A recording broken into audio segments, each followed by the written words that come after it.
Glad to have you with us here on Ravens Rundown, powered by Chat Sports. Tyler Jones here with you as we have some very interesting news on today's show.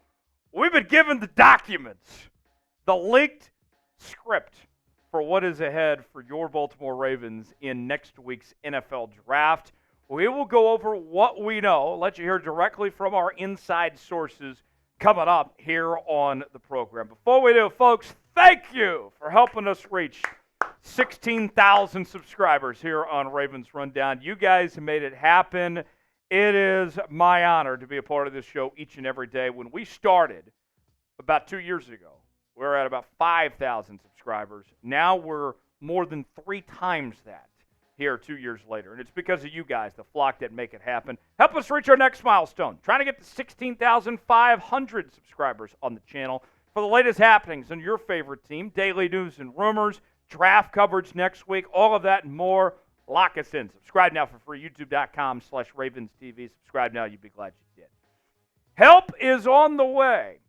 Let's begin with a new report from Jordan Reid of ESPN, as he is saying that, according to the people he's talked to, the focus for the Baltimore Ravens heading into next week's draft is on the wide receiver and offensive tackle positions, which shouldn't really be a surprise to anybody, but here's more from Jordan Reid.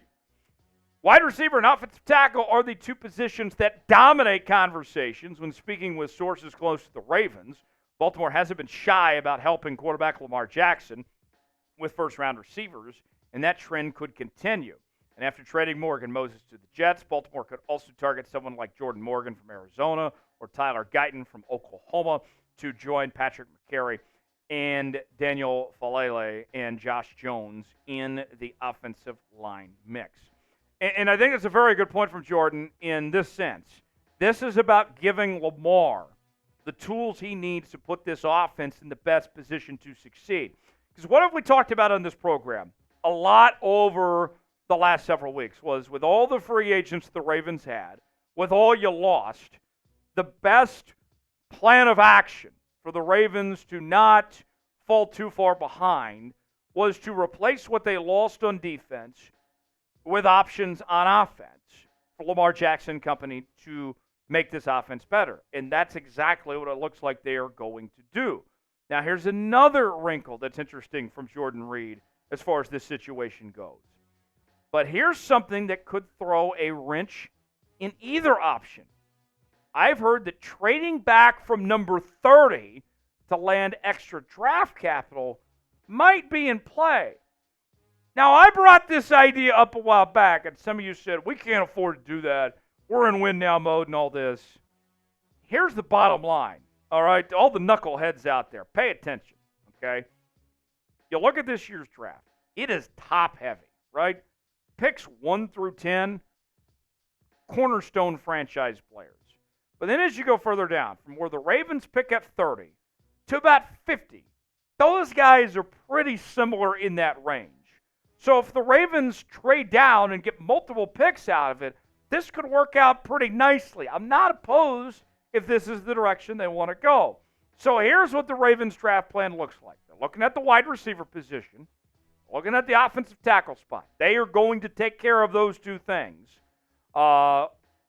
pretty early in this draft. And then the phone is ringing. They are open to potentially trading down and seeing what happens. Not saying they are going to, but it's not like Eric DeCosta picks up the phone call and says, hey, this is Eric. Oh, you want to make a trade? Hang up. No. He's saying, what do you got? What do you got for me? Let's make a deal. The art of the deal. What do you got for me? That's what he's doing here. Who should Baltimore select with the number 30 overall pick?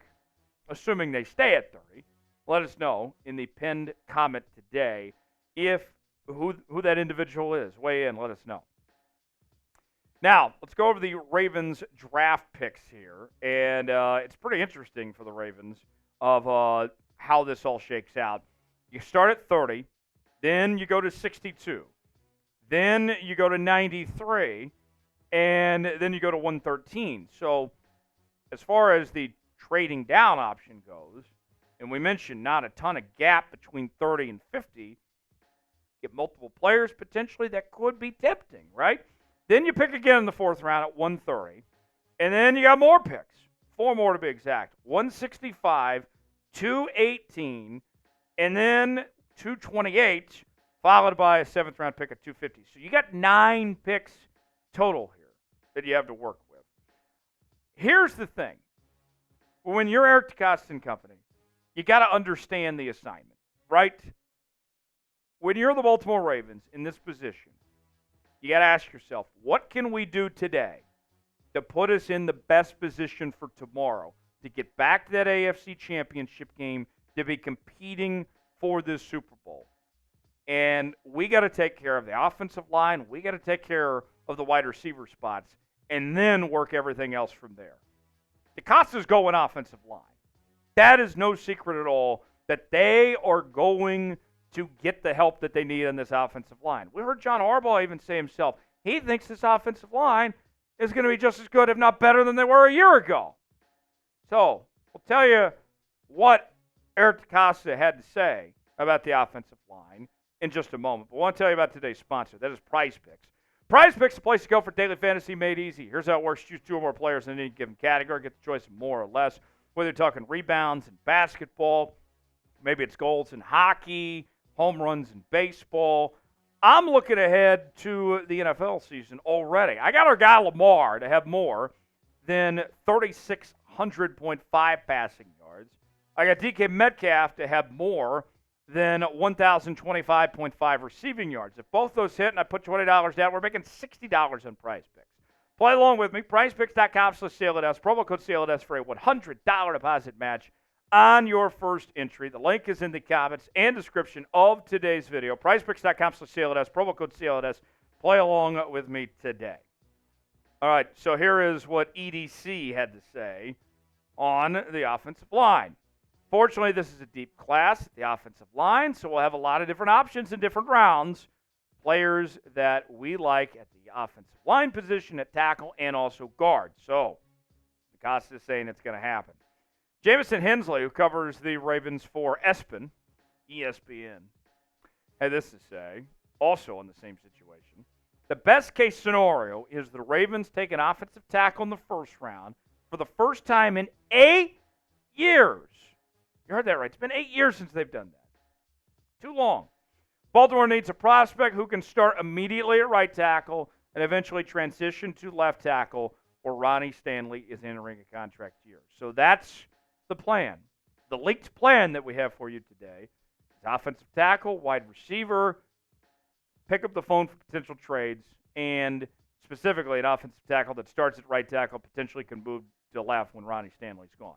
So who are the top guys that they could be potentially looking at that 30th pick and beyond? Tyler Guyton from Oklahoma, just a woolly mammoth of a human being, still a little raw, but he's on the right track. There's also Amarius Mims out of Georgia. He's another possibility as well. And then there's Jordan Morgan out of Arizona. Now, before I show you these next 2 names, here's one thing to think about here. All right, folks? With the Ravens picking at 30, let's just say, for all intents and purposes, that there's a run on tackles here, okay?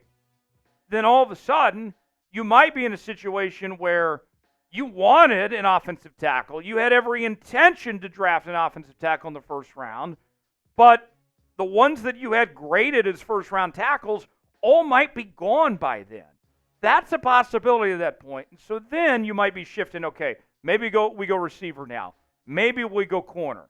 If the draft board falls accordingly, then yes, you go offensive tackle, but you don't need to reach on guys either. So, what's your backup plan? Well, Roger Rosengarten from Washington is gaining a lot of traction. He's starting to see his stock come up a bit. Patrick Paul from Houston is another guy I like. He was an all Big 12 conference selection this past year with Houston. So, we'll see. Got to have a backup plan. I think these guys are kind of the backup plan if Guyton, Mims, and Morgan are gone by the time the Ravens pick at 30. What's your confidence level in the draft plan for Eric DeCosta? Scale it for me in the comment section, 1 through 10. How you feeling about this plan that we've laid out for you heading into next week? Let us know. I'm feeling pretty good. I got about a 7 or 8 personally. For more Ravens coverage, you got to subscribe to the channel. Never miss a moment. Join the 16,000 flock strong here on the channel that are bringing you the best Ravens coverage around. Subscribe now for free. We'll see you next time.